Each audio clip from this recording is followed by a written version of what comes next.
So I was saying, however, I'm just trying to say it was illegal for the British to give the land of Palestine to the Jews. I'm saying because 60% of the land was actually Muslims and only 30% of the land was Jews. So if you actually had a democratic, actually, even Jews at that time, most Jews didn't want to actually. Let me just come back.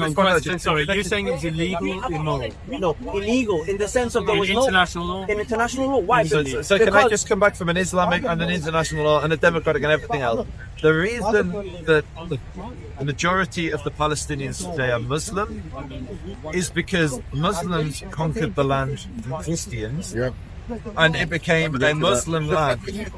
And now what you're saying is, if you go by the law of might makes right, kind of like I would say that actually bought, what happened was that the British defeated the Muslim army, which was the Ottomans. The Ottomans lost the land, and the British, by the Islamic standard, the British were now the new owners of the land, because that's how the Muslim armies expanded and conquered much of land. Most of the world is under Islam, or not most of the world, but a huge proportion of the world are Muslim, because Muslim armies march from Medina all the way to Western Sahara and into Al-Andalus. Now, I'm not making a moral judgment on that, because it's a different time, a long time ago, but the British were the rightful owners of that land. Now, I think the British and the Europeans did something very noble.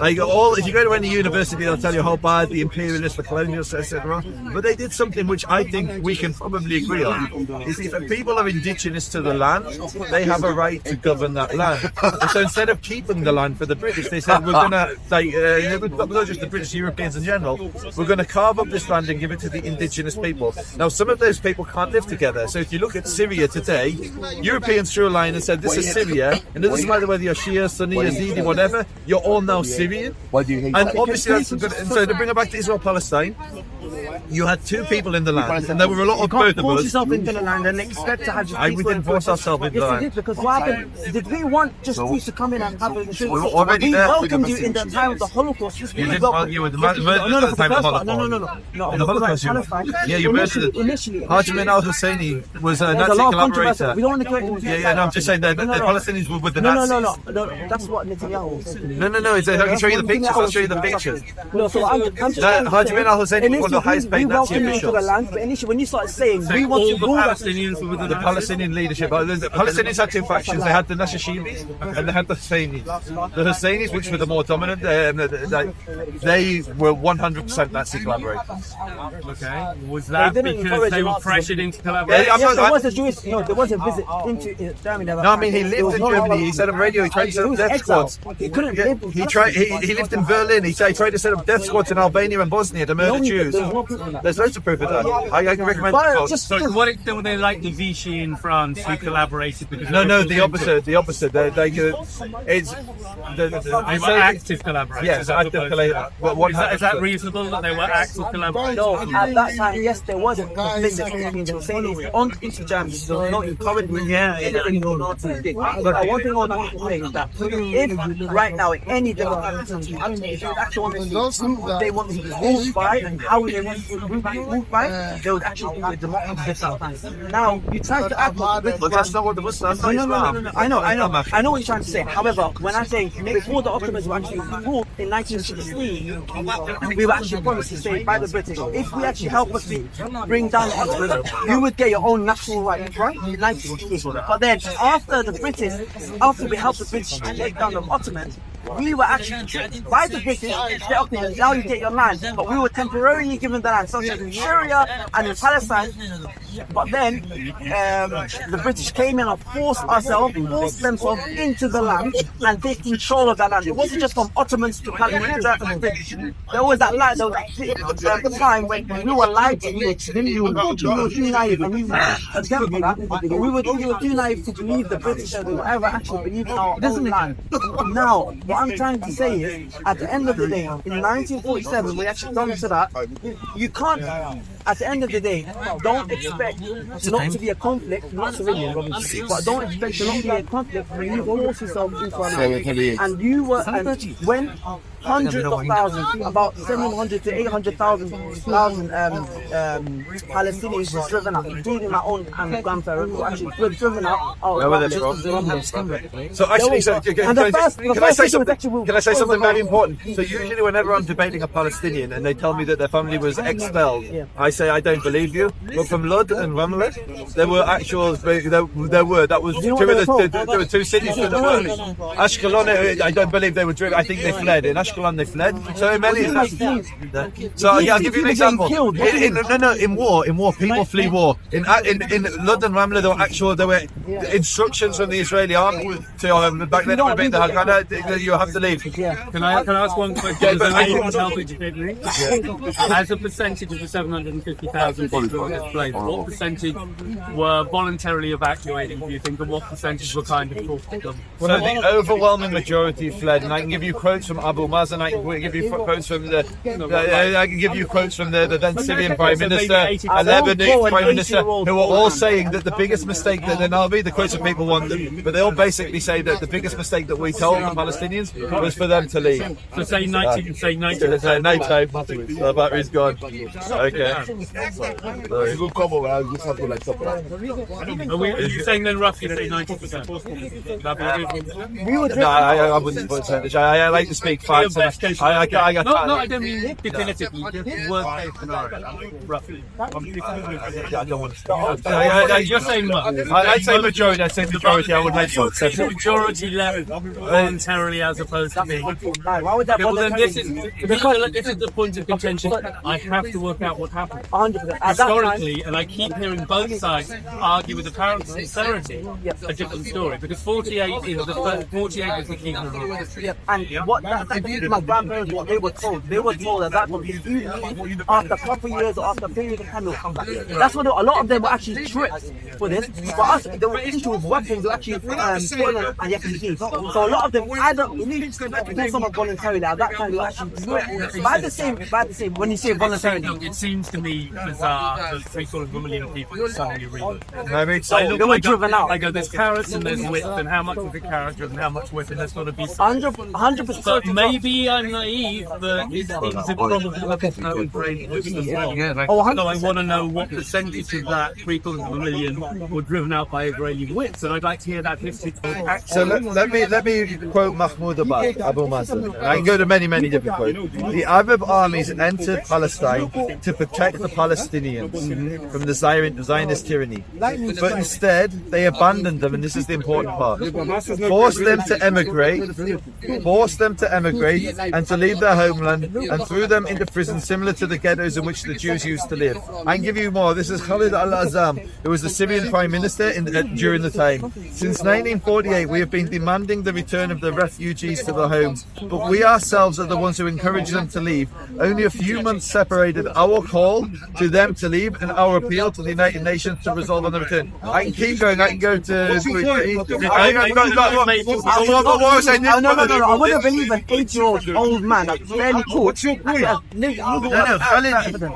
you're talking Khalid al-Azam. He was the Syrian Prime Minister.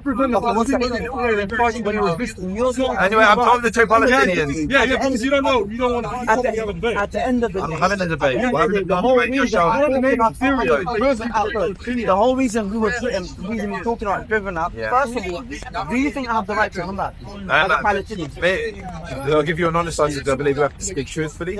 I believe you have a right, if there's a Palestinian state, to return to that Palestinian state. I don't believe you have a right to return to the Israeli state. Listen, you better allow. Actually, let me correct myself. Because you come from Lod al-Ramla, I believe you either have the right to return or you should be seriously financially compensated if for whatever reason that isn't a reality. This is what I sincerely believe, because in your family's case, I know Israel actually did beg for it to happen, but the Arab League were fighting from there, and many of the civilians were taking part in the conflict, and those two towns, Lod and Ramla, were actually given expulsion orders. And so I think your family, actually, I wouldn't object to those that descend from Lod or Ramla to return back. actually a lot. This the brother from Ashkelon. So the brother from Ashkelon, I give a slightly different answer because I don't believe, and I could be wrong, and I'd be happy if you prove me wrong because we're all learning. I don't believe there was an expulsion order for Ashkelon, and I believe your family fled. And at that time, there was huge transfer of Jews. Because they were What? Second of all, they were warned that they will get compensation for what they're going to lose in Gaza. But they didn't. I actually think that I was to give you a moral answer. I wouldn't be opposed to your family getting compensation. I wouldn't be opposed to Did the Arab compensation. countries willingly go into war in 1948? Yes. No, they didn't. 5 Arab Because armies actually invaded Israel. One second. In 1947, you name those armies? what happened? This is where we rejected the Israeli state. Alright, the bottom. However, at the same time, after we saw what the Israelis were doing to the Palestinians, where we were being driven out, the Arab countries, they came together and they signed a letter. I don't have the exact thing off the top of my head, but they said the letter to the UN where they say we don't want an Israeli state. However, we do accept more Israeli Jews and Palestinians to live in one state without being divided up. So they were actually for however, what happened after that? Israelis rejected that, and after that they continued driving us out, and this is where it actually started. You can't just. So I'm not aware of the letter, and because you haven't named it, I'm going to take it. I'm going to accept that. But what I would say is, someone in the comments, I'll read the comments. If someone could link me to this United Nations letter, I'd want to read it. That's something I can learn. So yeah, and then actually what happened in 1980, because there's a lot of Israeli positions where we were promised, we were given so many times situations to actually give peaceful protests in 1980s and 1990s all the way up to 2023. At that time, every time. So how dare you give me a peaceful land where you say, but you can still, but you still allow settlers, which is actually against international law. You can't tell the British. One second, you can't tell the British to accept a partition plan with France, but at the same time France builds settlers, settlements in Britain, because Britain will never accept that. Just like don't expect the Palestinians to accept any peace when you still enable settlements to still be. So I'm going to give you an honest answer, because all I can do is speak truth, and you're not going to like my answer, but I'm going to give you my truthful answer. I believe that Jews have every right to live anywhere in the West Bank. Yehuda v'Shamron, I believe is Jewish. So let's. What I'm going to answer is, if, however, there were a two-state solution, and there was a Palestinian state, let's say it wasn't a one-state, a two-state, Palestinian state, Israeli state, I would think it is the most immoral and unjust position to take to ethnically cleanse the Jews. So if there was a future Palestinian state, I would say they had to accept, if any Jews found themselves in the Palestinian state, they would have to accept them and give them citizenship, just like 2 million Arabs have citizenship in Israel. No. So this is where we just... American Joe, I don't know It's not a settlement though. No. What did he say? One second, there was a Palestinian pleading with him. This is our land.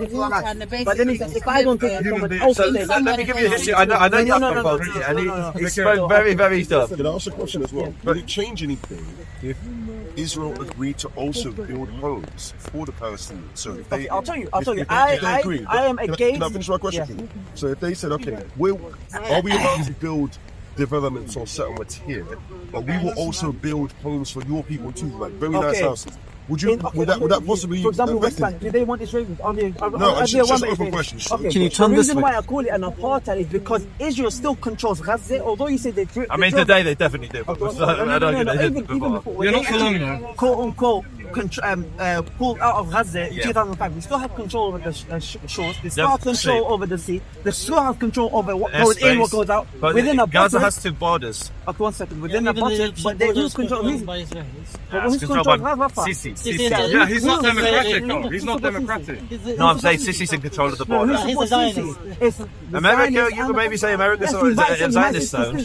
But everyone knows that's the truth. Now, the last thing I'll say is at the end of the day, we as Palestinians support a one-state solution. I'm not trying to say Jews should be expelled. I know you guys are moderate. One-state solution. I don't know about you, but I say one-state solution. However, it shouldn't be at the expense of us, nor the Jews, the peaceful Jews. No, I'm going to respond to that. Under a democratic leadership. Not under Islam. Pardon? Not under Islam. At the end of the day, one thing, a democratic leadership where there's a democracy in the No, sense. so I'm trying to understand. Okay. Yeah. However, right now, if I go and expect that tomorrow, that won't work. Because as soon as we pull down our weapons as the Palestinians, or as you pull down the weapons, there will be a lot more because there's no trust. So we should build up on that. But instead of you trying to say two-state solution, we'll never accept that because you can't just say I'll give you 10% of the land. I'm gonna we'll never accept that. Okay, so can I chip in? Can I go in 1 second? Sorry, because I just went on the march and I was surprised on the march that a lot of people were talking about a one-state solution, not a two. Yep. I've been on marches over the decades and we were always assumed to speak two. It's always been one. Palestinians always wanted one state. Okay, the marches I've been on, and I was under the illusion Ask these that two we what were... their family wanted for many decades. Okay, I'm talking about the marches in this country. Yeah, it doesn't matter what left-wing white people want. It's what the Palestinians want and the Jews want. The land. Actually, hang on, maybe the marches I went on, which according to you don't matter, and maybe they don't. Nonetheless, as a point of fact, when we were on it, we were pitching for a two-state solution. I've seen a transition now where they seem to be pitching for a one-state solution. I cannot see how that could work at the moment. well, one state or two state. A one-state solution right now, given relations between Palestine Right and now, Israel, no solution would gonna be work. crazy. Right now, no solution gonna work. Right now, what's going on is that there's a big monopoly in the UN. We were talking with Anna Rashid before about this. There's a lot of Arab countries, 100%. I support, obviously, most Arab countries are for sanctions on Israel. However, who controls the United Nations? Not anti-Semitic to say that it's actually the Americans that's controlling the sense of veto. Yeah, No one should have the right to just veto something where most of the UN vote to actually. What happened in the last 7 weeks? Last 7 weeks, most of the UN want a ceasefire. We can't do that because only one country, which is America, don't want a ceasefire. They still want us to still be killed. So I wouldn't paint it that way. But to bring it back to your one-state solution, the overwhelming majority of Palestinians have always wanted a one-state solution. Not by you being expelled. No, I'm not saying anything. So what I would say is, I look at, I don't know how you guys feel, but I looked at the images coming out on the 7th of October when they took Shani Lu, the young Israeli girl, and they took her naked corpse on the back of it, and they were. Let me just finish what I'm saying. What I'm saying is, what happened was crowds of people from Gaza came out and started spitting and beating like a corpse. And while you have such hatred of Israelis, there's no two states. That's like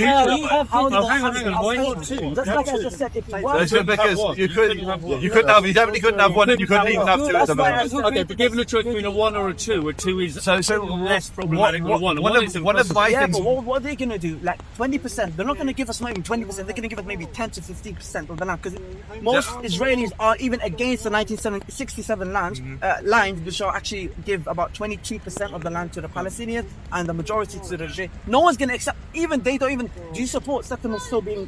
So I'll give you my honest answer. I support the settlements, but I would support giving them up for peace. That makes sense. So I believe, and I can answer why on many moral bases. But I believe that life, and actually it was a Palestinian that told me. I'll share a story of it. The most inspirational person I ever met in the world was a Palestinian, and he told me while we were looking at the Temple Mount. Masjid al-Aqsa, he told me that life is more important than rock and soil, and peace is going to come, and you can either be part of you can be a catalyst for peace, or you can be a barrier to it. And I agree with them. Why this guy's the most inspirational person? This is a Palestinian, and it's important the audience hears this, because people often, particularly people who are supporting Israel, have a misconception about Palestinians, because you see what happened on the 7th of October, and you mistakenly think that's just Palestinians. This guy he threw a grenade when he was 17 years old at the IDF.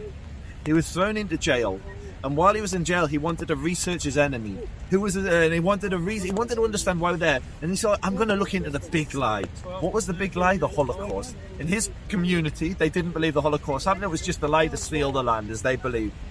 As he read about his enemy's history, he realised that the Jews had been to Jahannam and back. They'd been to hell and back, and they'd really suffered. And he began to empathise. And when he was freed from prison, he did a master's or a PhD, I can't remember which, on the Holocaust. He then came back to Jerusalem, where he lived, and started a family, and his 8-year-old daughter was shot in the back by an Israeli soldier.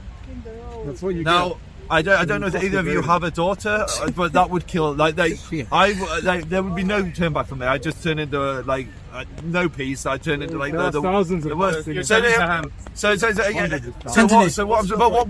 What he did? What did he do? And he actually, to show that like she was completely innocent, his family, not that it makes any difference, won compensation because she was wrongfully killed. I don't know if it was murder, kill, whatever, but she was killed, and the state said this is wrong.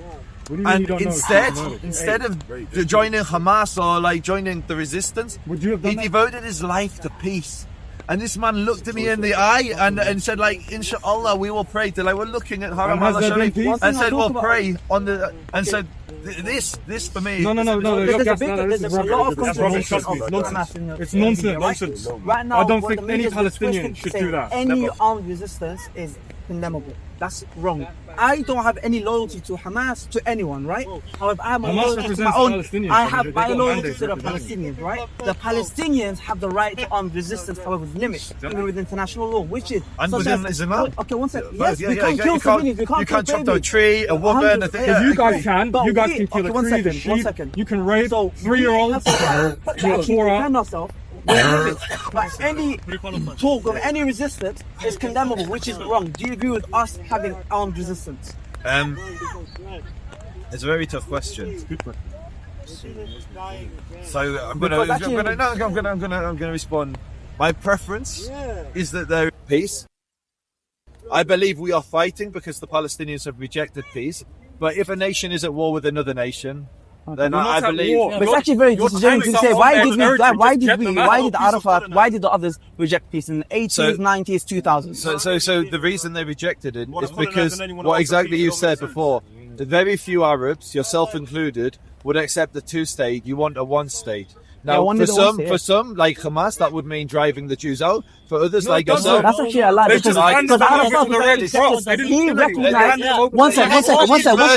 They handed him over to the Red Cross. They stabbed him with soldiers. Don't lie. There was no Red Cross. You are a liar.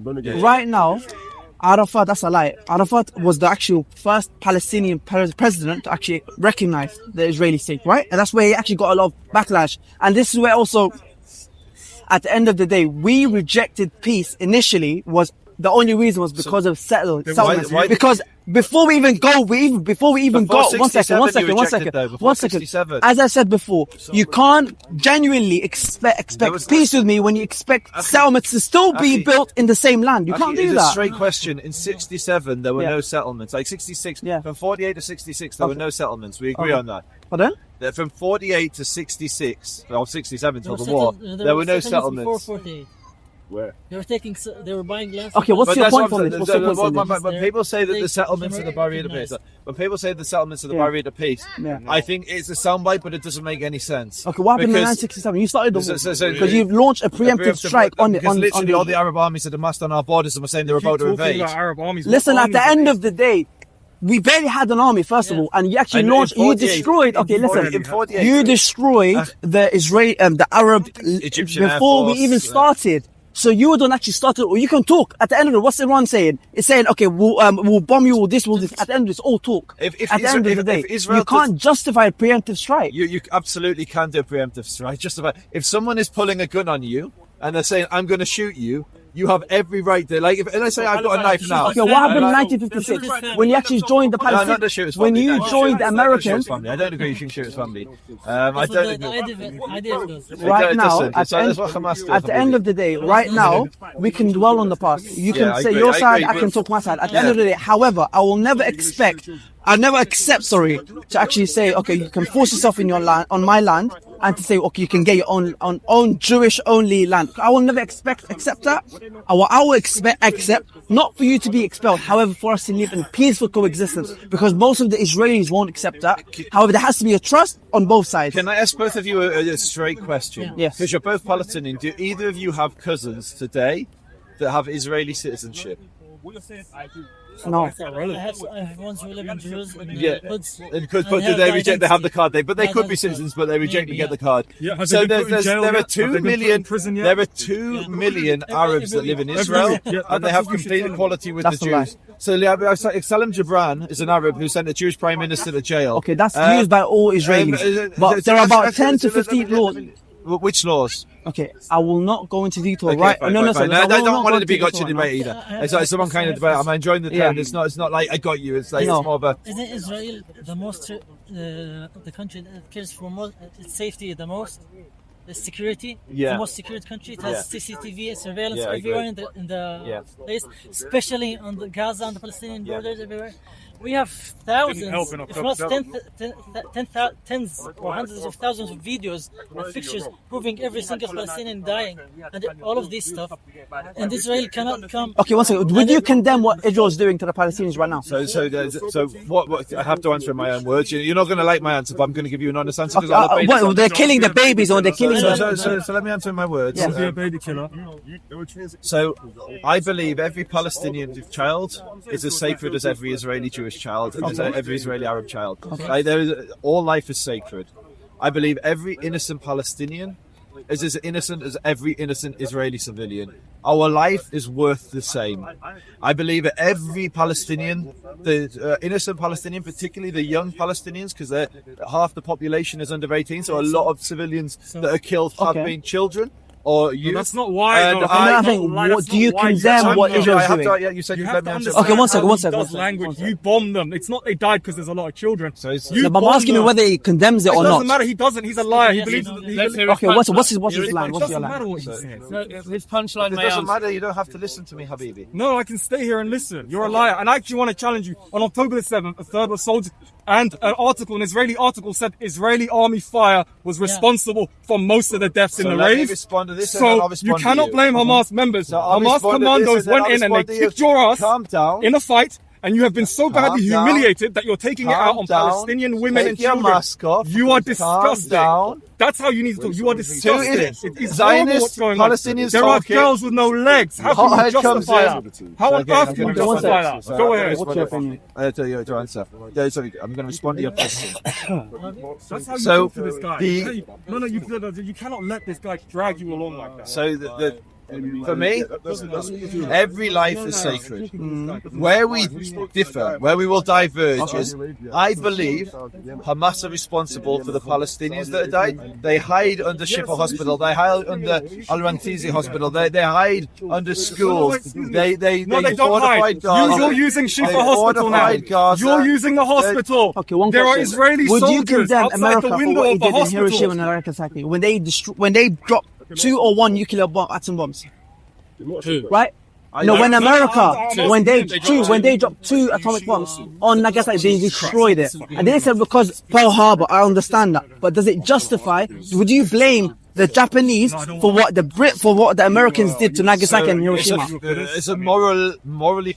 Because actually very disingenuous from what you're saying. So I'm going to respond honestly. Are you a Buddhist? Philosophically, it's a Are you very King Kong? difficult I mean, what kind of moral question is that? question in the sense that you don't know what could have happened otherwise. So obviously, every civilian that killed is heartbreaking. Excuse me.